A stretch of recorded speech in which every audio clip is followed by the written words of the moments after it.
Hi, I'm John Seacott, executive editor of the Brewer Magazine. Welcome to another edition of the Brewer Magazine podcast. We are sponsored by Keg Logistics, keglogistics.com/brewermag. Out combining craft beer with high quality dining. That's what Brian Graham, the co-founder of 4-Day Ray Brewing in Indianapolis, is all about. And he's going to dive into things with us about the things he learned from previous experiences in being part of a restaurant and how it's kind of shaped the last 9 years of 4-Day Ray. And he also talks about understanding your community, the evolution of beer styles, and the importance of creating a welcoming atmosphere that keeps customers coming back. We had a chance to catch up with him at the Craft Brewers Conference in Indianapolis. Check this out. This Brewer Mag podcast is sponsored by Keg Logistics. Now's the perfect time to review your keg management strategy. Whether you're seeking a truly flexible keg rental program or intrigued by the seamless distribution freedom of paper fill, Keg Logistics is ready to craft a personalized solution for you, ensuring you receive the kegs you need precisely when you need them. For details, visit keglogistics.com/brewermag. Keg Logistics, modern solutions for keg efficiency. Brian, thanks so much for joining us here on the Brewer Magazine podcast. We appreciate you taking the time here during CBC to have a chance to chat. Hey, my pleasure. Thanks for reaching out, John. We're excited that it's here in Indianapolis. So we had a short drive from Fishers. Yeah. For all the years that you probably have gone to CBCs before, and yes, it's always just such a schedule. You woke up at home and got on over here. Exactly. What are you here for? Because it's in Indianapolis, you want to obviously be here, represent yourself. I'm sure you guys have, a lot of people coming in, but what do you want to get out of CBC this year? Yeah, we just really appreciate the educational tracks. That's why we go. It's our continuing education piece that we, invest in every year for the brewery staff. So we're all here. I do typically the business tracks, and the guys do the technical brewing stuff, and, we come together and we're, oftentimes there's a lot of decisions on an annual basis that are made on information that we gather when we're here. Sure. How much of a deep hacking is it? I know, with my wife who works in the computer industry, she gets sent out to these things, and she has to do presentations and get out there and have a PowerPoint after of what she learned so she can share it with the team. Not that involved for you guys. I'm assuming it's a sit around and say, this is what I got out. Yeah. There's so much information here. You kind of have to sort of sift through it. Most things are great ideas, but you can't do it all. Yeah. You can put a lot of pressure on yourself coming to, this kind of event where there's just so much, and you can feel like, oh man, I'm not doing enough. But that's not what it's trying to, that's not what it's for. So, we try to gravitate towards things that make sense for us, where we're at in our journey, and then focus on those and change the things that we can do and have an immediate impact. Yeah, well, let's dive into a little bit about the brewery that you guys got going here in the Indianapolis area, 4-Day Ray. You guys going on your 9th anniversary? Yeah, exactly. 2016, when it started. What was kind of the key points to getting open, and why you guys have gone 9 years? What's been some of those key points for you that you feel have really helped you guys continue to stay on? Well, I think in my past life, I had a restaurant. I went bankrupt over that. It was definitely a very expensive lesson to learn. Yeah. Being undercapitalized is definitely one of the most difficult things that you can do when you try to start a business, any business, right? We heard the keynote speakers today. They were 2 years in, and they, still hadn't finished their build out, and just things come up, and you just can't plan for everything. Yeah. So being undercapitalized was definitely a lesson that I learned for sure. And then, just you can't do it all by yourself either. Yeah. You really need a good team of people that have different strengths than you do to help bring the process along and where it needs to. Instead of trying to learn everything on the fly while you're doing that, you can do that. And, it's I've been a home brewer since 97, but I'm not a professional brewer. Mm-hmm. And so just trying to get the business off the ground and then run the business, try to learn how to brew professionally. That just didn't seem like a good path for me. And smart, really, to make sure that we had a successful business that was going to, have a longevity to it. Yeah. 2016 is an interesting time to open a brew pub model. I don't think a lot of people thought about it. Was there just nothing in the area and you thought this is what it is? Because of your background of having a restaurant, it was important to you. And nowadays people are looking towards, how do we get more food trucks, or how do we bring it in, because the food truck doesn't show up sometimes. You guys have that concept of being able to already have the food in house. Why was it important at that point to start like that? Well, it was an interesting time because you saw everyone trying to do the tap room model. There was no food. I mean, even Sun King, I mean, they just didn't want to deal with it, right? They didn't want to open with food. And with my culinary background, I mean, food goes with beer, right? I mean, it provides the community that you need. And then just the way people eat in Indiana, it's confusing for people when they're like, wait a minute, I'm going to order food from somewhere else and I'm going to bring it here. Yeah. Like, if you really want to build a successful business that's going to like generate revenue, like you really need to understand, okay, well, what are people going to do here?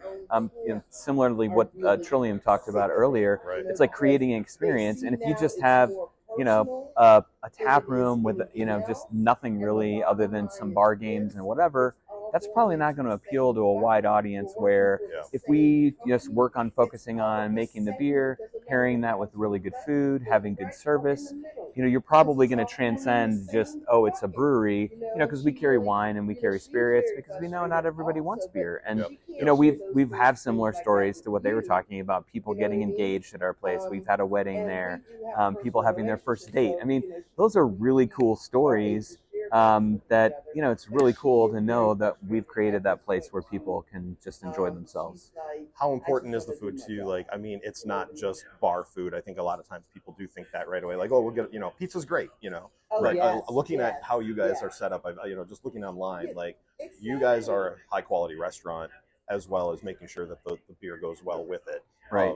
Was that from the beginning? Like, you opened that way, or did you kind of build yourself into it? Well, it was interesting. The first iteration of the brewery, I was going to do the tap room, but I wanted to have street food with it, but we would make it, So just, good food cost items, different kinds of tacos and things like that.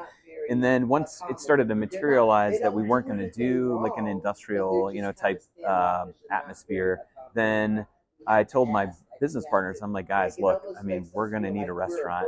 Like, I just went bankrupt over one. Like, that's the last thing I want to do, right? Yeah. So it was very evident in the area that we were in that we were going to need to have a brew pub concept and not just try to do, this tap room with, menus and bring in food trucks. Again, where we're located outside of Indianapolis, that's not how people eat, and it's just, they want to be able to understand the concept. They want to, and that also allows you to be top of mind for people, because it's like in their normal, like what they do, when I'm going out to eat, these are the options that I consider. Whereas if it's just a tap room with, some pretzels and whatever, you're an after or before sort of destination. And so, you get thrown into the right mix of things to be able to actually generate some revenue. Yeah, and location's important too, because, obviously where you guys are located, it is a very, what would you describe the clientele as? It's a higher income area, right? Yeah, because it's an affluent area of Indianapolis. It's in Hamilton County. Mm-hmm. So, that's exactly the area that we're in. So we learned a lot of things, right? Like, people don't really care about growlers. They just want to grab a six-pack and go, right? I mean, that's good for branding. But, growler sales, they're okay, but it's not like, you don't have the craft beer market that you would see in Marion County, where, the audience and guests are skewed younger. Where up there, we have a more mature clientele. They're older, and we're probably attracting them. It's cool that we're a brewery, but they come there because we have, the facility's great. We give good service and the food's really good. So they know that no matter what the group is requiring or who wants what, like, we can hit it on all cylinders for them. Yeah, I want to talk about ambiance in a second, but let's talk about the beer first and foremost. Yeah. Has it changed because of maybe the clientele, or, I mean, obviously styles are going to change from the time you opened in 2016 to now. New England IPAs weren't probably a thing at the beginning. I'm sure you have a couple on tap, but at the same time, that brew pub feel, people think about that in the back of their head and they instantly go with the, the amber, the lager, the red. Did you guys start with that? Did you build into it? Like, how has your beer profile adjusted itself? Actually, it really hasn't changed too much. When my business partner, who's our head of brewing operations, when Mitch and I were talking about like what we saw and what we wanted, it was all low ABV, things that people can, again, beer is community, right? And you're creating that. And so you think about what happens in, English pubs, right? People are there for a long time. They're having conversations, right? But when you're drinking beer that's like 6.5 and above, like you can't drink that many, so lower ABV stuff is better for the brewer. It's better for the proprietor. It's better for the consumer. And look what we're experiencing now. You have all these, non-alcoholic, is popular. So I think people are getting back to beer flavored beer, right? So like, give me a really nice lager or something and like that. So I think it's almost kind of come full circle of where we were when we started, and our number one selling beer is Blood Orange Blonde. It's a 4%. Fruited American blonde ale, and I mean it's a good boat beer. It's crushable. Is it my go-to thing, or would you walk into a craft beer bar and try to sell that to somebody and they would just turn their nose up at you because it's like, well, I mean that's a Blood Orange Blonde. Like, where's your triple dry hop New England IPA? And it's like we only have generally 2 IPAs on at a time, right? Okay. And and I think now these days, I think the craft beer industry has sort of IPA'd themselves out of popularity, and they've forgotten all the other styles, that are around that people could be drinking, but people associate craft beer that it is IPA, which that's not it. Right. What's old is new, and it's nice to be able to see that come back, because there's so much history there that you can build off of. And to some, especially, younger drinkers or people that are just kind of understanding craft beer and getting away from macro lagers, it's like, wow, this is a step for them that you didn't realize. And I think we lost them for a while because of, like you said, the IBU highs and the bitterness extremes and things like that. So it's nice to be able to see that. Yeah, I agree with that. Well, ambiance, I do want to talk about that, because how important is it, and like, how do you design a place, like, especially when you start to feel you understand your audience a little more? How has that kind of affected what you guys are and how you guys are perceived? This Brewer Mag podcast is sponsored by Keg Logistics. Now's the perfect time to review your keg management strategy. Whether you're seeking a truly flexible keg rental program or intrigued by the seamless distribution freedom of paper fill, Keg Logistics is ready to craft a personalized solution for you, ensuring you receive the kegs you need precisely when you need them. For details, visit keglogistics.com/brewermag. Keg Logistics, modern solutions for keg efficiency. Yeah, I think it's more like an experience. Just like, I keep going back to the guys this morning with Trillium. When you can walk in and kind of how you feel comfortable in an area or in a space, right? I think that's really where it starts. And it's like, would I hang out here?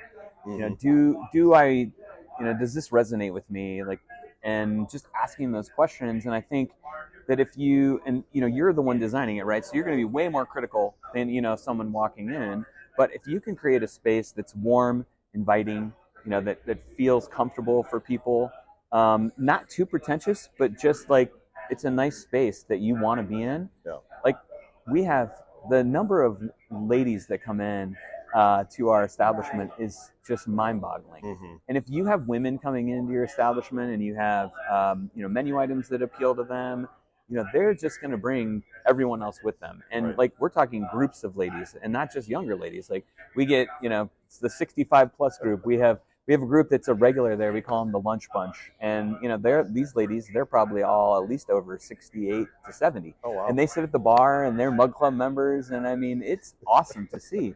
So I think that really tells you volumes about what the vibrancy of it is, and that you've really hit something that resonates with people. Very neat.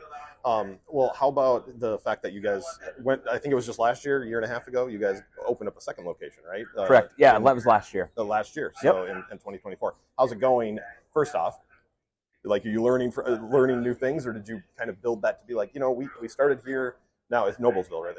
Yorktown. Oh, Yorktown, yep, thank you. Just right outside Muncie. Yeah. And how has that, what have you learned from that, either from going into it or seeing a different area and that, a different clientele? How has it changed, and how do you make it the same? Sure. Yeah, I mean, the area we went into was, I would say, kind of a restaurant desert. Yorktown, like lots of small towns, is revitalizing itself. They want like a downtown central area where they can provide community for people. And so the building that we went into was kind of similar to what we're in, It's got apartments on the top level, and then there's retail on the bottom.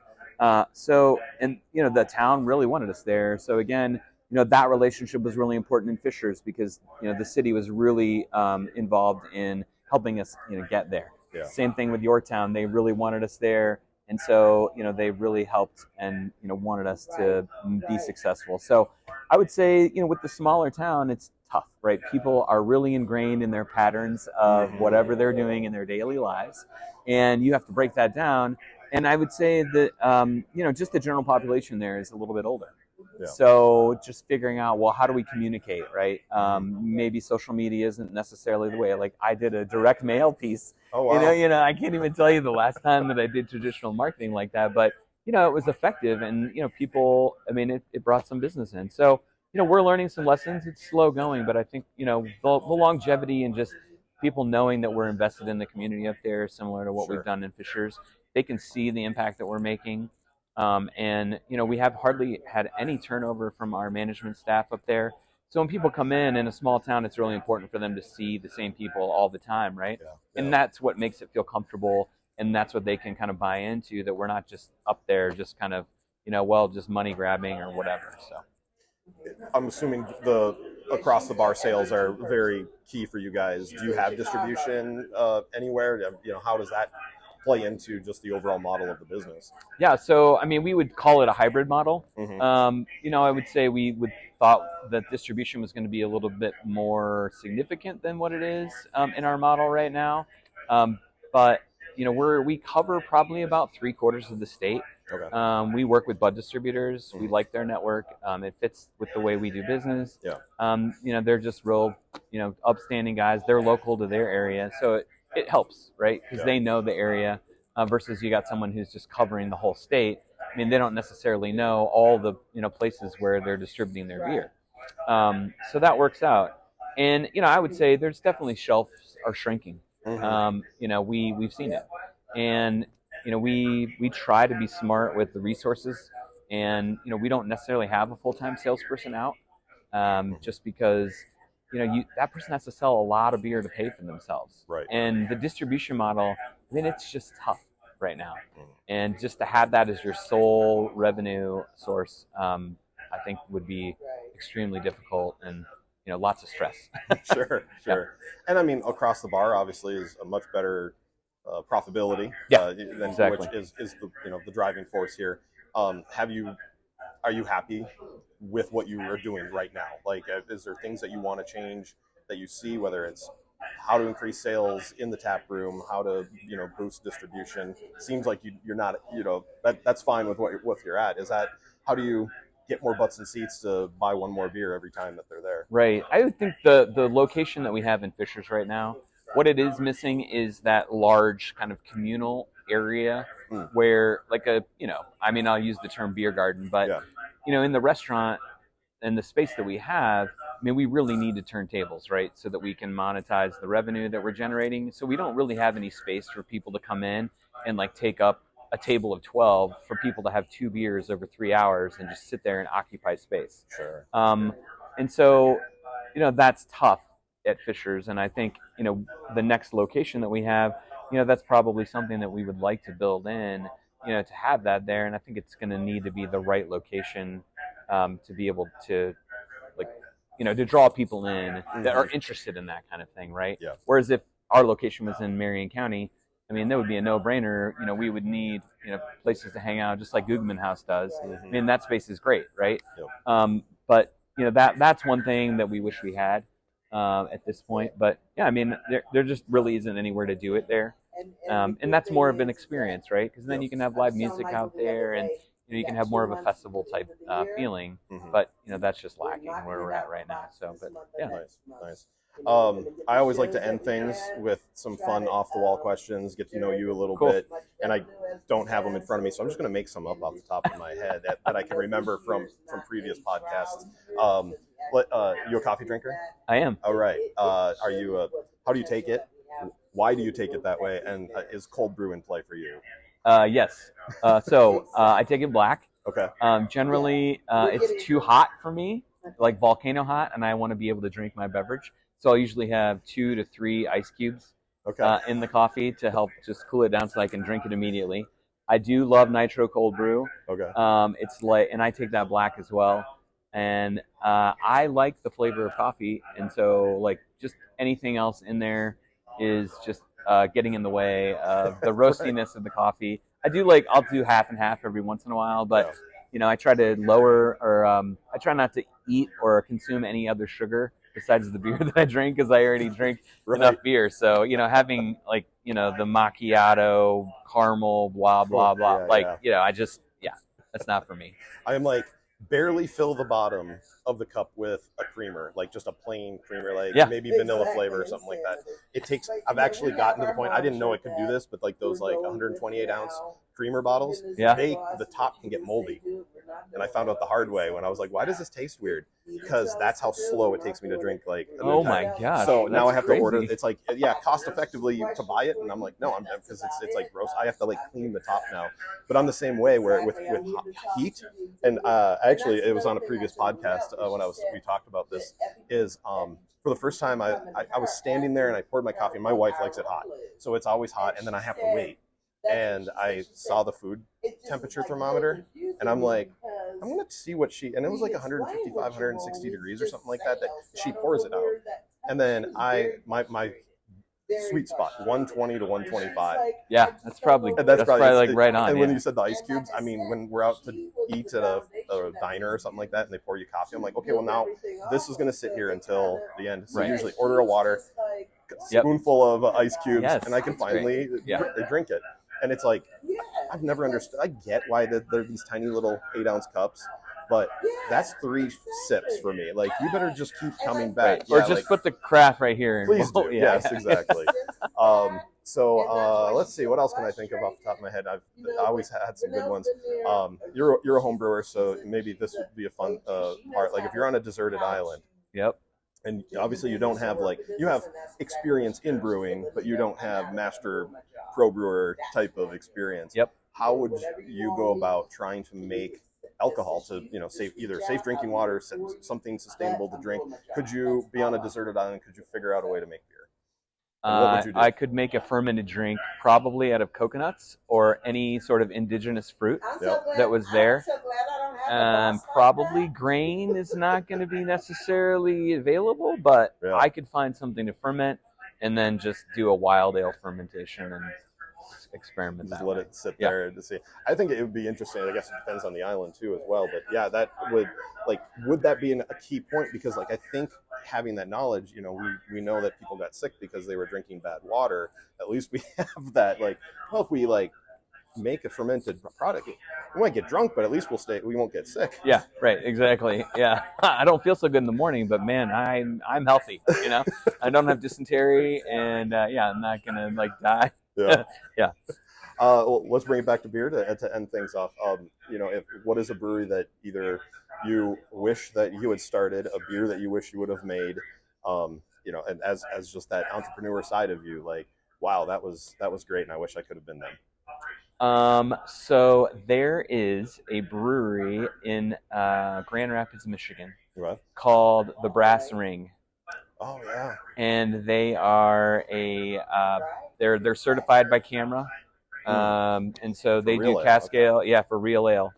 And I just was there for the first time last year, and I mean it's great to see a place like that being able to stay open and have people understand what they're doing, and that just warms my heart as a beer person, because that's the kind of that's the reason that I started home brewing. And I feel like a lot of that stuff people just don't appreciate, and so you can't get it imported anymore because the stuff is so old anymore. It just sits on a shelf, nobody knows what it is, and so I told the lady that was working the door, she's like, oh my gosh, I wish my husband was here to hear you say all this, because we were just concerned that no one would understand what we're doing, and we'd have to close down. I was like, no, please, continue doing what you're doing, because it's awesome. That is awesome. Yeah. Do you still homebrew at all? I do once or twice a year. Yeah. And if I do, it's generally a Belgian Saison, and it's a lighter version that's lower alcohol. because it's always funny. There's great articles about like you can brew a saison, but don't call it a saison because no one knows what a saison is, and it's like a beer. It's a brewer's beer, right? Yeah. And but it's so good with food, and so. But yeah, that's I like to brew that. Yeah. Now, do you cheat a little bit being able to have like the stuff at the brewery, or are you very much still? No, I just go to the homebrew store. I visit with those guys, and what's that? What do you brew on then? I have my own system at my house. Nice. Yeah, it's 2 kegs and then Blickman boiling kettle, and yeah, I just go to town there, and I do the saison because it's easy. Yeah. I don't need refrigeration. Yep. I just let the temperature rise on it, and get all the nice phenolics out of it. And That's there awesome. you go. Well, Brian, thanks for joining us here on the podcast. Yeah, my pleasure, John. Thanks. This Brewer Mag podcast is sponsored by Keg Logistics. Now's the perfect time to review your keg management strategy. Whether you're seeking a truly flexible keg rental program or intrigued by the seamless distribution freedom of paper fill, Keg Logistics is ready to craft a personalized solution for you, ensuring you receive the kegs you need precisely when you need them. For details, visit keglogistics.com/brewermag. Keg Logistics, modern solutions for keg efficiency.